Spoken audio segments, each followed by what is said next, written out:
Hello and welcome to African Voices platform. My name is Chiwe. I'm truly excited, and I mean this from the bottom of my heart, because I'll be speaking to somebody who is properly celebrated in Sheffield, does amazing work as a DJ, cultural curator, but an all-around good person. Please meet DJ Amina. Welcome to African Voices platform. Thank you, Ray. That was a lovely intro. Thank you. Yeah, you're as amazing as I tried to make you sound, but let's start from the basics. Who is Amina? Because we've got Amina and we've got DJ Amina. That is a great question, actually. It's very kind of philosophical almost. But yeah, I'm Amina. Honestly, I'm just a black woman living and working in Sheffield. I've got a day job, so I do my 9 to 5 just to pay my bills. And then on the outside, I am a DJ. So you'll see me at events across Sheffield, maybe Leeds, maybe Manchester. And I'm also the founder of a collective, a group, container, we're still figuring it out, called Calabash, which I started a couple of years ago, technically speaking. All right. And it's Calabash with an exclamation mark. It is Calabash with an exclamation mark. I love when I read it and it says Calabash. It's not just Calabash, it's Calabash. It's a statement. It's a statement. What is Calabash about? Let's start there. Yeah, I mean, the name itself just came from, it comes a little bit from my heritage, because when I was growing up, we used to have these bowls that, and it's actually quite Pan-African, I found out the other day, that are made from gourds that are grown in trees, and then you hollow them out, you dry it. In my culture, we inscribe things on the outside and you use them to eat from. And I just thought, well, eating feels quite communal, it feels quite together, and I thought it'd just make a really great name. So that's where the name sort of came from. But really, it was born out of quite a few conversations with some dear friends and co-conspirators in Sheffield who are all black and were all sort of artists or artistically leaning, going, there is no platform for us in that there's nothing sort of, front-facing that celebrates us, that prioritizes us. So, what could we do around that? And I decided to start some sort of container, and I think that's why I keep using that word. It's actually one of the people on my team that came up with that, and I really like that, to kind of hold us as black creatives in the North, where maybe there isn't a lot of funding, there's not a lot of representation, in an effort to platform and celebrate us really within our own community, and also share that more widely as well.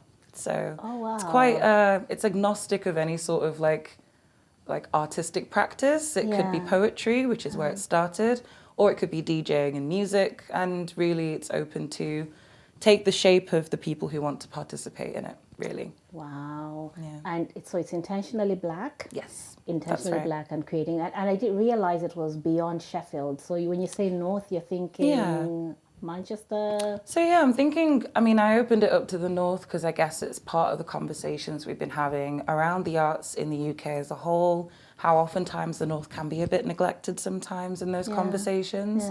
So Sheffield is my base, that's what I understand, that's what I know, that's what I love. But I also recognise the links between other more northern-ish cities like Leeds, Bradford, Manchester, Doncaster, wherever really. If you can get to Sheffield, then that's what I'm also considering. Right. And are so they're quite, given that it's multi-arts or the word you use, which I'm not going to try and repeat because that but it's multi-arts in my understanding. So does it take up forms of definitely having events in person, or does it transcend that and do virtual events as well? I think that's a really great question, because I've just been figuring out as we go along really, and responding to, I guess, the responses we're getting to it. At the moment, everyone's been calling for in-person events, and they want to meet each other, they want to be in the same space together, which I think is really beautiful, considering that we've been very isolated and scattered over the last few years, given the pandemic, given potential financial constraints as well. But I think there are some discussions around making it more virtual. We have an Instagram, which is supposed to kind of be that virtual space. So every now and again, we'll share things that we see going on in our community. People who've got album releases, people who are doing, I think there's a black intersectional feminist meetup space, for example, that we've been sharing as well. So little things like that, if we see it we can repost it. So little things by big souls, I would say. Actually, yeah. So when you talked about the calabash, so my age is going to show here. I have grown calabash before in Zambia, but you're right, it's Pan-African. So it actually grows. You know, there were pumpkins grow on vines. Yes. Something like that. And then I've crafted one before, but I've so never cool that really you've done that. You never told me that. No, I was going to tell you after because I didn't want to preempt it.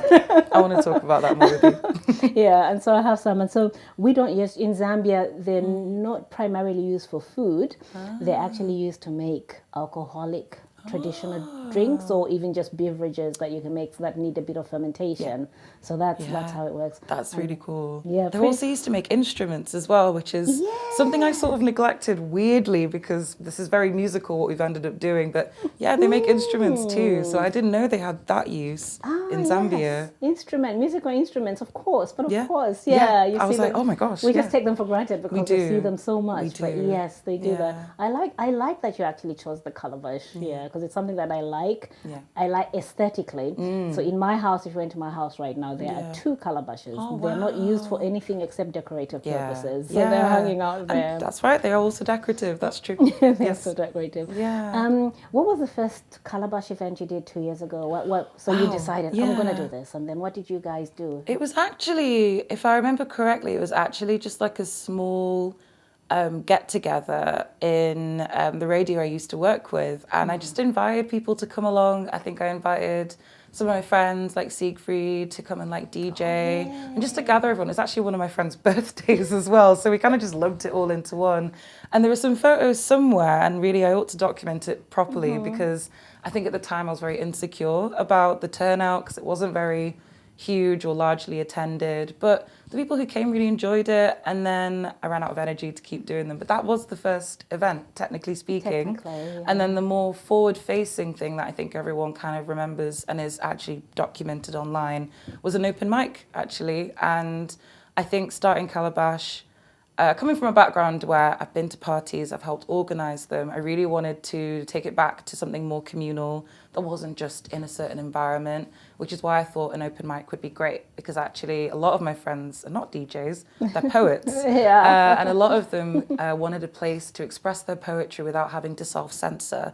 And I think when you go to certain open mics and you want to talk about racism, misogyny, even more like other things like love and friendship and things, for Black artists, sometimes they've expressed that they've had to self-censor because certain language and certain things may not be comfortable to express in maybe a more majority white audience, which happens a lot in Sheffield.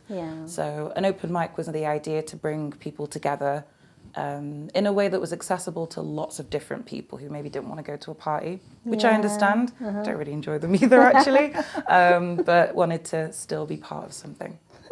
I bet people who know you are probably going, you don't enjoy parties. Like, we literally go to parties because DJ MYNA is at the helm of it. But we'll talk about that. We'll get there. We'll get there. I can explain myself. You can explain yourself. You had better. I was thinking more about that space that you created where Black creativity comes through very comfortably. I live for places like that. And what has happened since that one moment? And are you seeing it being a very comfortable space now, and it's a thing people want to do more often? I honestly have gone back and forth with discussing this with people in a sense of like, sometimes there's some insecurity in doing it. We're in Sheffield, there isn't really a place like this. There are other really fantastic organisations as well that have a hand in it, but I think this is kind of a very intentional output. And I think that if I look at other cities like Manchester and London and Leeds and all these other places, they have something actually that is for the Black community, even if it's small. But the fact that I can point them out and go, oh, I can go there and I can go there is actually quite powerful. We don't really have that in Sheffield, I would say, at least not for myself from the outside looking in, especially coming from quite a few years in the DJ industry too. So I think that since starting it, a lot of people have reassured me that, you know, this is the right direction to go in. And the responses just from watching people in the space have been really heartwarming. There's big smiles, there's that collective shared understanding. I can, you know, speak in Pidgin English in Nigerian and everyone will kind of get it. And I don't have to over-explain certain concepts. There's just sort of a a relaxation that kind of comes with it that I think is so, I personally have not experienced in any other sort of space in Sheffield. I've lived here 20 years, you know, and it's the first time where I'm like, okay, like these are my people, they get me.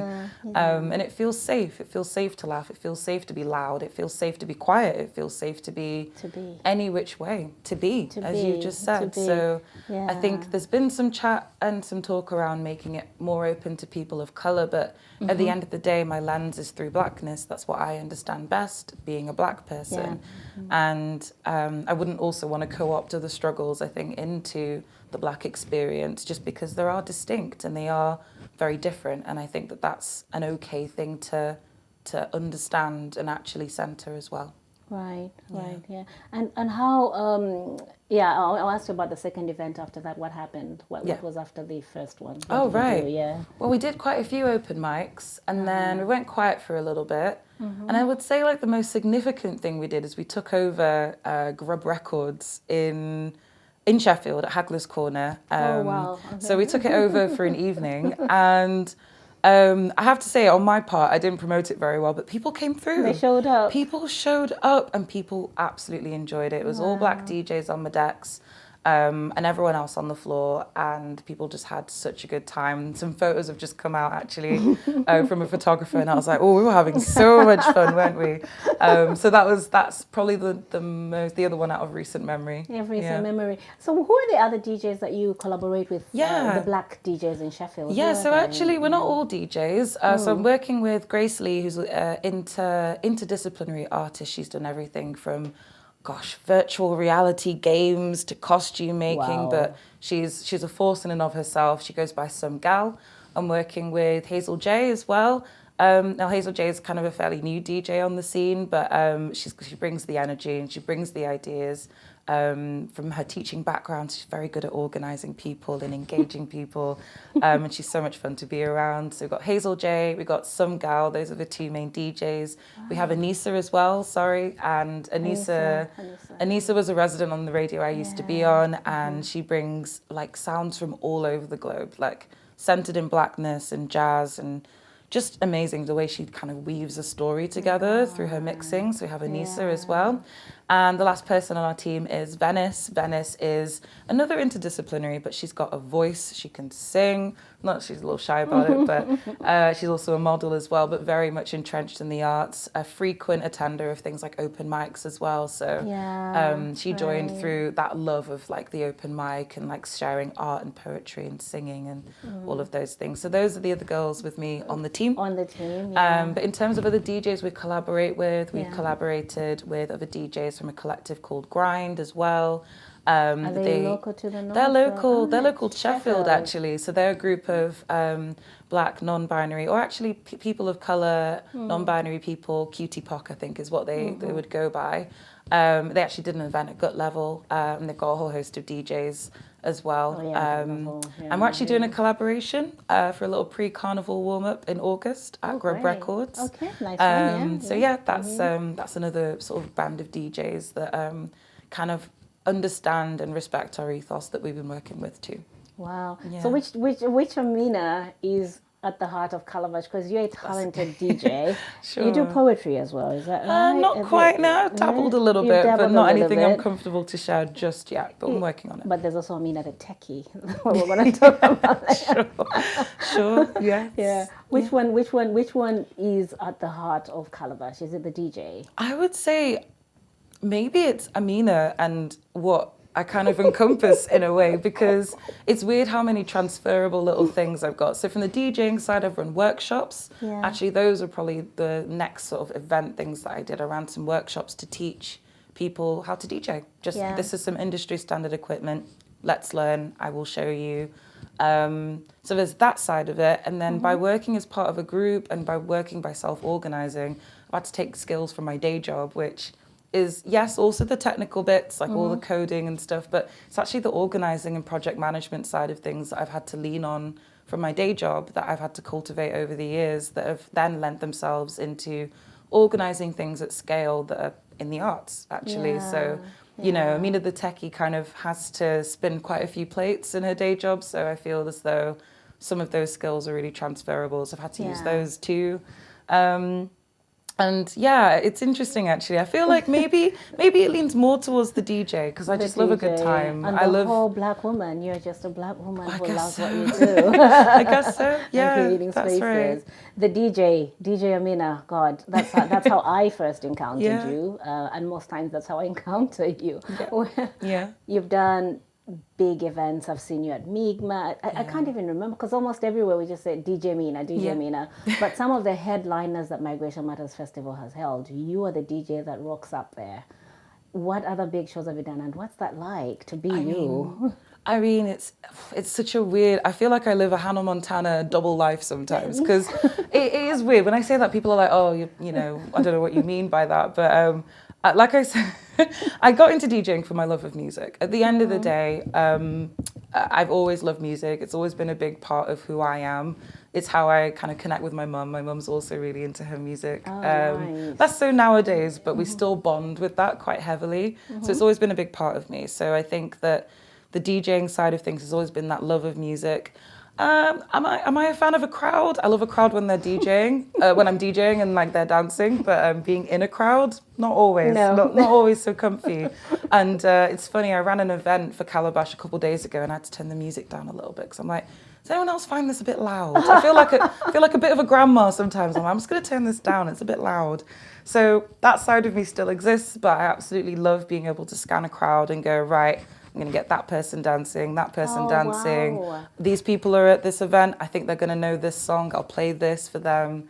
And like that sort of interaction, that sort of bond is what I live for at the end of the day. It's like really connecting with the people and trying to, yeah, it feels like a game with it sometimes. I like the challenge of it. I like I like kind of mixing things together that shouldn't go together and those sort of things. So some of the biggest events, I think you asked me a question about that. I mean, to be honest, Mick might have given me some of the biggest opportunities of my career so far. I would say opening for Gqom is pretty up there for me. Oh God, yeah, I remember. Like that was nerve-wracking. That was part of a run of maybe 8 weeks where I was DJing every weekend and I was absolutely exhausted. But that gig kind of brought me back to life because I remember thinking, I've created something special for this. Gqom is going to be here. It's just going to be amazing. And I met him and it was lovely and amazing. That was amazing. Yeah. That night was amazing. Very powerful. It meant a lot to me. The energy. And then opening for Amadou and Mariam and kind of the interweaving between those events, really such an honor. I've done events, I've done gigs in venues like White Hotel, which I absolutely love. That's where I get a bit more experimental. It's not just Afrobeat. I do like sort of darker, heavier sounds as well. A bit of an emo, a bit of a weirdo. So I get to play around with that at venues like that. I've played at venues like Corsica in London. And I've played as well, like more closer like community events as well that I really enjoyed. So back when Sable Radio was a thing, that was the first time I played to a crowd where it was more diverse, let's say, and that really meant a lot to me. So sometimes when people ask what's the biggest show, I think, well, what had the biggest impact on me? And actually, it's sometimes not those big headliner shows where I've opened for people like James Messiah, that was amazing, but also those smaller community ones where I can look at everyone in the crowd and vibe with them have also meant a lot to me. So I've done lots of different things. I've managed to play lots of different genres, and that's all I've ever wanted, really, from being a DJ. Yeah. Did you do, so it must be Amadou and Mariam that I was thinking of when you were up there in the middle, you were right up above us, and people were starting to come in as, you know, and you were just getting on, and before I knew it, the whole crowd was dancing. Yeah, that was one of my favorites actually, and it might be because I was behind everybody, because then I was just like dancing and vibing in the booth to myself and playing around with it. I remember thinking like this felt really comfortable, so I need to consider what I'm doing for my career. But yeah, I remember kind of watching everyone and knowing that some people I knew who were friends in the crowd would want a certain song. So I was like, oh, I'll sneak this in. I'll tease them with like the intro and then take it away and just vibe. So that's pretty cool. That feels a little bit like you know, like I'm moving around chess pieces. Yeah, I think that's what it is. Yeah, I can relate a little bit to the I will be in a crowd, but I not because I want to be speaking to everybody. Yeah. But so when I'm hosting events and I'm standing on stage, I feel more comfortable. You but get people it. expect that when I go downstairs, they do. and I get, oh God, it's not the same person. That one is different. It's so true. That's so true. It's because people think you're a DJ, you're supposed to bring the vibe, the energy, and most of the time I'm at home with a cup of tea like, do I have to leave now for the gig? Okay, I'm going to go. So, it's like that. You know, I'm having my Amina little... needs to go. DJ MYNA was up I'm having there. a little tea and biscuit and I've got to go turn it on now. So it's like that sometimes. Yeah, no, I relate to that in some way, but nowhere near. So what you've created is a space for alternative black sound in Sheffield, I think we all think. Sure, Yeah. How has that been, that journey? How have you managed to get to that place where when we're thinking alternative black sound, we're thinking DJ MYNA? That's interesting. I wonder if people share that sentiment actually, because I do think in Sheffield I've built a bit of a reputation for kind of playing more, I guess what people call global club sounds, which is like everything from Afrobeat to ballet funk and like the more upbeat drummy stuff. But for example, the gig I'm playing later tonight, that's definitely going to be me being more experimental. I have a show on Oroko Radio where I experiment and push the boundaries of what we understand black music to be. And that's punk, it's hardcore, it's noise, it's metal, because that's the stuff that I actually grew up with, funnily enough. I loved Afrobeat, but kind of secretly, I was more of a metalhead actually. So I kind of wanted to bring that to the fore and experiment and understand black artists that are doing something a bit different. Those artists as well are close to home as well. They're people like Ashley Holmes, if you know him. Oh, yeah, I do know Ashley. Siegfried Komadashi as well, who used to be Sheffield based. Yes, another artist that used to be Sheffield based was Otis, and Otis used to do sort of hip hop and poetry and rap, and so kind of exploring all these different pieces that make up what I understood actually to be black music in Sheffield actually really put a lens on for me that let me kind of let go a little bit of the expectations and what's expected, because I would say each one of those artists really does something unique and special with their sound. So I'm really curious to actually understand if people do think I do that. I think sometimes, like you get excited because Amina will make it different. It won't be the usual. You know, there's something about coming to DJ MYNA and you know you won't get the same of the same. Sure, I appreciate that a lot. I mean, I love experimenting with sounds like Gqom, which is South African, but it's heavier and moodier. That's the word I was going to ask you about, because I've seen it in a lot of things. Yes, Gqom. Yes, I don't want to butcher the pronunciation, so I'm going to call it Gqom for now, but anyone who's South African knows what I'm talking about. But that's an emerging sound, obviously, from like really... from Durban, specifically Durban. I think there's like Durban, there's places as well that also have pioneered that sound, but there's a lot of prominent artists that came from there, like DJ Lag. That was probably another big gig of my career, actually, opening for him after playing Gqom so long in Sheffield, which was alternative. It was weird. It was different. People didn't know what to do with it. In 2019, fast forward to 2024, people now understand it. People now love listening to Gqom and like hearing what the new machinations are, whatever they're coming up with. I'm so old school. I probably know what you're talking about because I've encountered it, but I don't know what it is in when my you head. hear it, you'll know. Oh, no. Yeah. Right. So do you do a lot of collaboration then with DJs from outside the UK? So not often, no. I would absolutely love to. I think, you know, in terms of like being booked for certain things, it's been recognised that I like these sort of sounds. So when I got booked to play for DJ Lag, that was because the group, Club Res, recognised that I've been playing Gqom for a long time. I've always shouted out DJ Lag and like these artists that pioneered the sound. So they thought I'd be a great fit for that. So I don't get to, but I'd love to do more, to be honest, and actually collaborate with artists across the globe from the Black diaspora. Yeah, nice. How is it looking when you entered the space of being a DJ? Who helped you, and how is it looking for pipeline, I guess? I think that's a really good question, because that's when I first started. So I started DJing technically all the way in 2014 as like a rock, metal, punk DJ. And then I left uni, came back to Sheffield, and then started what I'm doing now, I guess, about 6 years ago in 2019. Okay. And back then it was a collective called Girl Sheffield, grl.sheffield. And they were platforming and prioritising women. Oh, that was you. Yeah? I remember Way that. back when. Yeah. So actually that was done by two wonderful humans called Meg and Emily. And they started that, and they brought together myself, they brought together Gracie T as well, another really big Sheffield export, I would say. Diessa, there's quite a few other DJs now who are Manchester-based who are part of it too. And all of us have gone on to now have really big careers, I would say, some of them. But that's where I started. And literally they just said, it doesn't matter if you've got zero experience or lots of experience, just come and DJ for us. As long as you're a woman or a non-binary person or gender non-conforming, we want to platform you guys. And that's where it all started. And they gave me some of my first gigs. I played at the Millennium Gallery. I played at, I got booked to play and warm up for an artist just when COVID hit. But through them, they gave me opportunities, encouragement, support. And I met people who also provided that support. I credit Gracie till this day for being the person to put my name in places that were coming up to me and going, do you want to play for us? And I'm like, yeah, sure, thank you, you know? So it was those people, and it was mainly the queer community. It was mainly places like Gut Level in Sheffield, actually, that gave me some of my first opportunities as well. And I'm really grateful to them for that, because there was no egos, there was no competition, you know. They didn't have a lot of money, but it didn't matter because they treated me with so much respect. And that's where I would started. And back then it was very white and still is. There's not a ton, I would say, that's changed in the crowds that I see, in the lineups that I'm on, but it is shifting. I would say Gut Level's leading the charge on that. I'm seeing very interesting lineups coming from them. Groups like Club Res, who booked me for DJ Lag, they're doing really interesting things as well.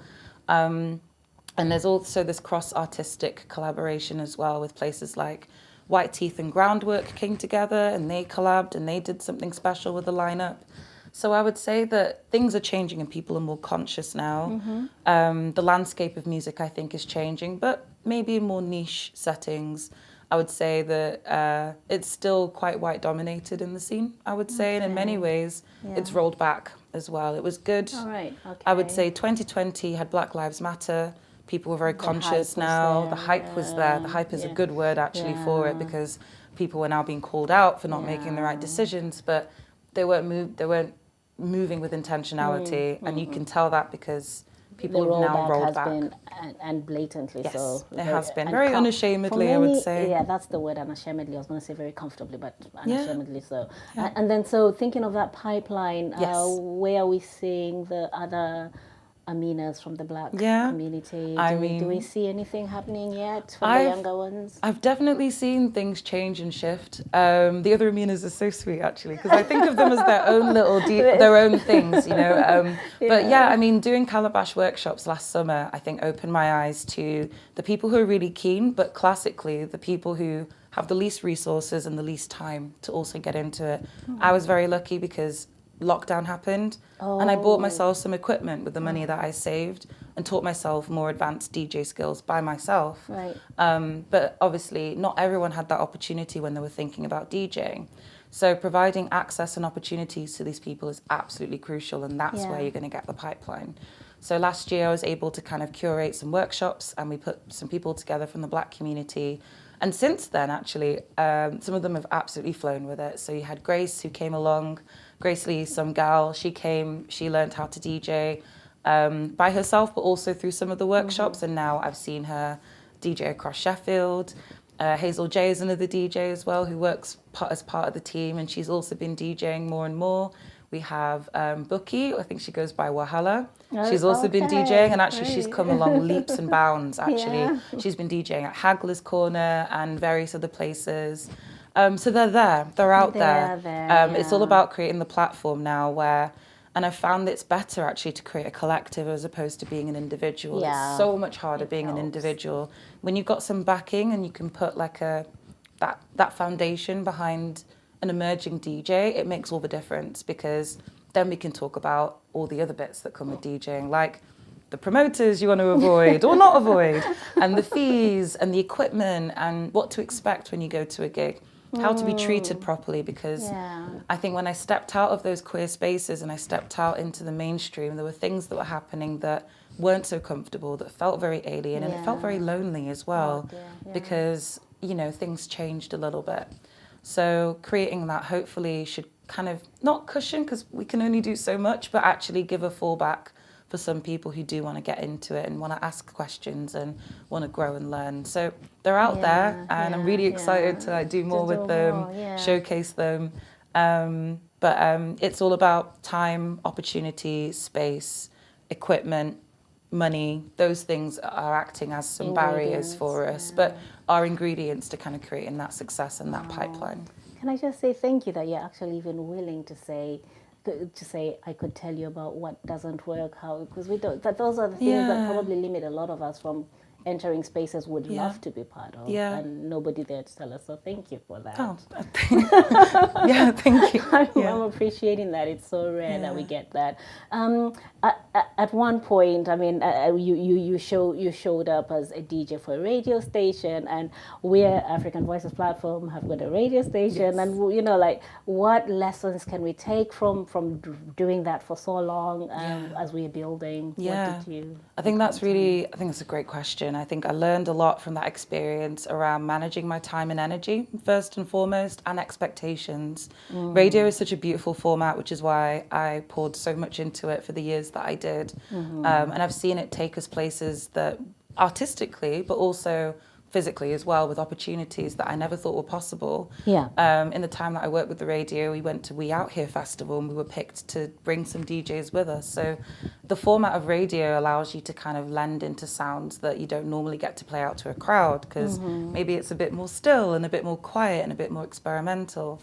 Through like radio, it definitely brings different expressions and different ways of thinking about sound and music that I think just playing out live doesn't allow you to. So I would say though that I think radio as well, it's always about, for me, it was always about creating opportunities because of the format, because it's so open, you can invite lots of different people in, but sometimes you can also end up just inviting the same voices, which is what was happening, I think, quite a lot. And I really wanted to challenge the institution of radio to look more outward at who else is maybe not just a DJ, but they know how to put sounds together, and actually they still have something to contribute and offer to the airwaves. So I would always invite radio stations to think a bit more about that too, people who are not classically DJs, but have a vision and have a sound and have an idea they want to bring to life.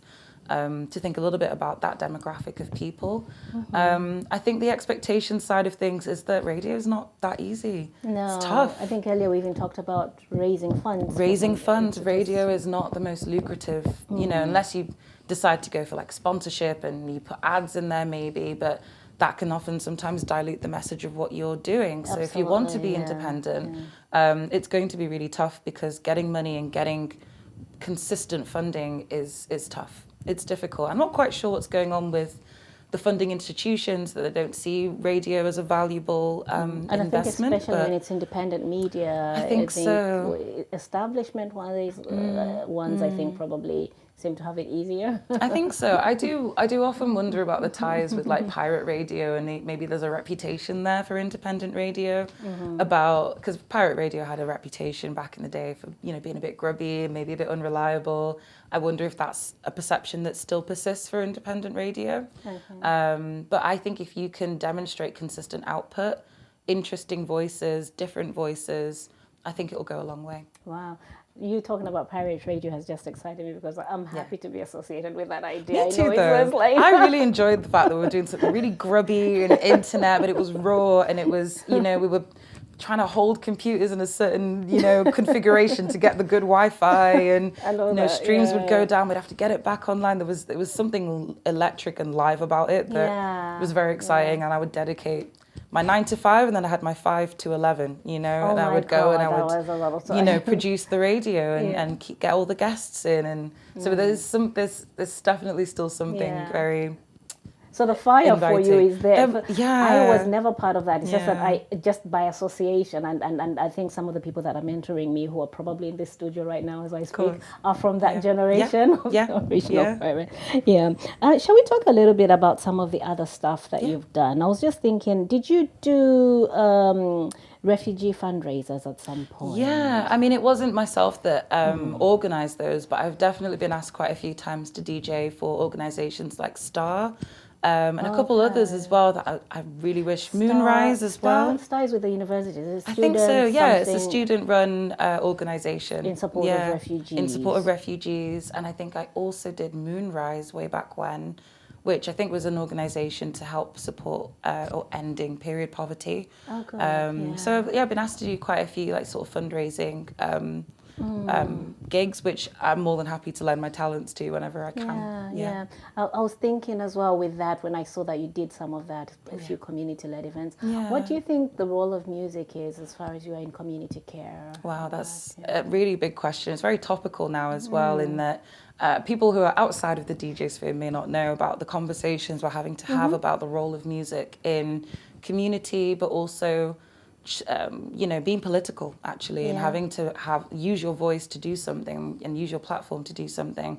I think within the role of music, taking it away from DJing, I found that it is one of the fastest ways to bond people together. I think it's one of the quickest ways to get people to be on the same level because of the way that it can evoke emotion and it has connection to memory. For example, well, Calabash has a residency at Block at the moment, and our first session just 2 days ago. You have a residency at Block? Yes, we do indeed. You know, when you say like, oh, Calabash, we're still figuring it out, you're doing so much. And all of a sudden, we're really grateful that Resolve Collective gave us the opportunity to use the space and kind of mold it into what we want to do. And the first thing we did was sound sharing, and I thought this is something actually that Ashley Holmes did quite a lot last year, and I really appreciated it. But my favourite session was when we had, you know, people of colour and black people in the same room, and we're all sharing music that we have a connection to. And then all of a sudden, someone that you don't know would go, oh, I know that song too.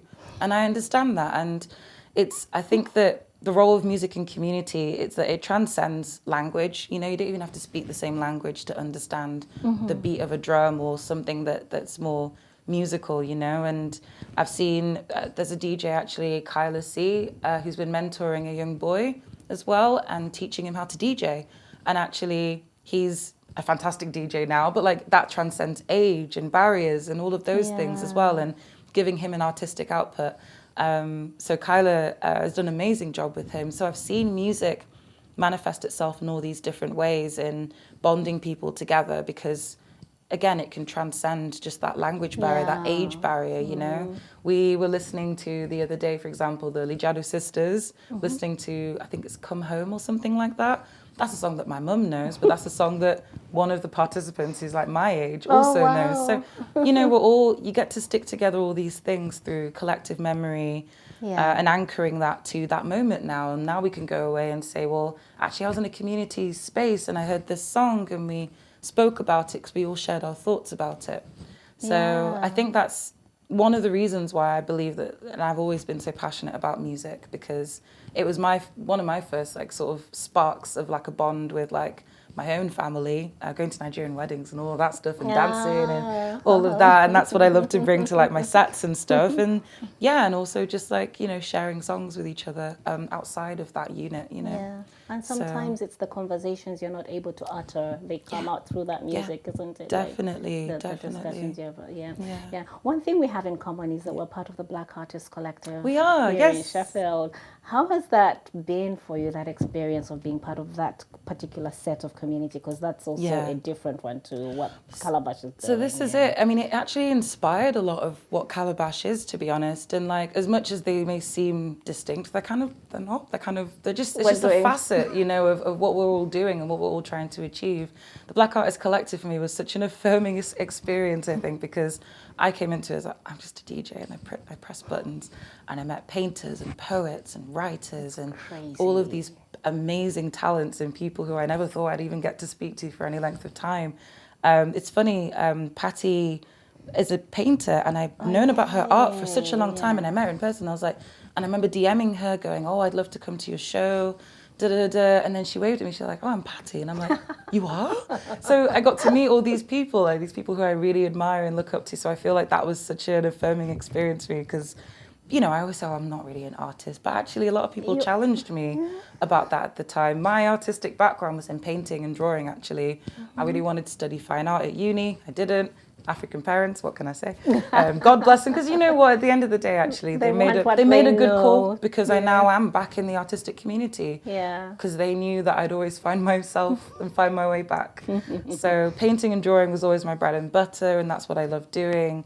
But at the end of the day, music has now become like one of my main outputs. I now do live coding music as well. Oh my So God. I use code to create music and sample it. No, you have to slow that one down because I've seen artists do that. I've seen you do that. What is it? Like, it just looks like magic you're doing on stuff and doing things. Yeah, no, to be honest, like it emerged to me as an opportunity through like learning about other artists. Hello Cat Food, Antonio actually did an exhibition here not too long ago. Is a live coder, and he live codes music by calling a sample library using a code called Strudel. So in this library, you've got drums, you've got flutes, you can have like the sounds of a crow if you want to. And you can then write some code that will call those sounds and play them in a certain pattern. And this pattern is like a big circle basically, and you're just decorating the circle to kind of say, well, play this at this point and then play this at that point. And that's kind of how it works. So I actually got invited to go on their course in 2023 that Tiger Blue, another fantastic artist, and Antonio was running, and they taught me how to live code music. And I've done some shows since as well, with Interworld, who've invited me to DJ this time, but also in places like London and Wolverhampton. So yeah, like, you know, so that's something that is probably more visible than it was, because I first saw it with artists during Dig Where You Stand. And so then it's something I should. It's growing, and I think that the efforts of, and again, another inspiration for Calabash was I'll Go Afro Futures, because they invited exclusively Black artists to come and learn how to live code. And they were very unapologetic about it, because the live coding scene is very white and it's very white dominated. So to address that imbalance, they created this course, and they also removed those barriers by using the funding to support us as well. Right. Yeah. I'm dreading the fact that I'm chasing time right now because there's so much I wanted to ask you. There's also your portrait project, I think, with African parents and children. Did you do that? Oh, I don't think that was me. It sounds familiar though. Yeah, with Together Festival, did you do? No, that wasn't It wasn't you, it was another Mina. Okay, all right, okay. And then, so then I'm going to just ask you some rapid fire questions that I had for you. A track you'll never stop playing. Oh, that's a really good one. I think it has to be Gqom by, I can't remember the artist's name, but they're South African, but it's one of the first tracks that I was like, this works, and everyone loves it. But yeah, it's a great track. How does it go? Well, you want me to sing on camera? No, I can't. Okay. This has got a really nice drum beat. It's very lively. So okay. Yeah. And if you had to choose a city that you would like to do a set in next, what city would it be anywhere in the world? Oh, anywhere in the world. I would love to come back to London. I would love to play some more music in London. Weirdly, it's very local, but I just think it'd be great to get another opportunity to play down south again. But if it wasn't London, maybe Berlin, maybe Portugal as well, somewhere in Portugal, like Lisbon. Is London home? Is that where you were born and raised, or are you Sheffield? Sheffield based. The accent doesn't betray it, but I've been in Sheffield for 20 something years. I was born in Burnley, so yeah. I don't know, I always assumed you were born in London. No, it's the accent, I promise. What's your DJ ritual before you go on?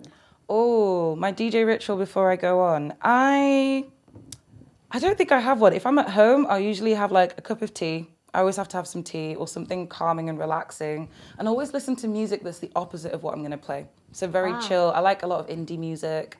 I like a lot of chill music, like sort of, that sort of thing. So I'll play something really relaxed before I go on stage. Before you go on stage, do you like to have moments on your own without anybody else in the space? I do actually. I'm quite solitary. Like if there's a green room, I like to just be in the green room alone a little bit, just to kind of think, and then kind of turn it on for when I need to be on stage. Great.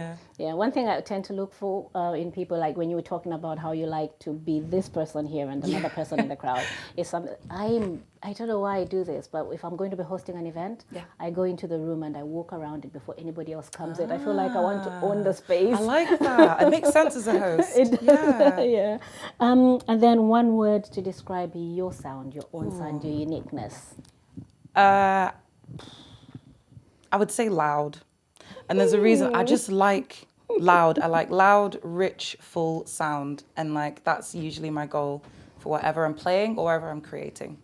Great. Amina, it's been wonderful talking you to so you. much, Chiri. We haven't had this chance. We always No, just we meet in haven't. places, but it's been good to know a lot more about you, and your art is Thank just you. brilliant. Thank you so much, Shira. I really appreciate it. Okay, thanks so much for joining us on African Voices platform. My name is Chiri Chahana. I've had DJ MYNA with me. Good night.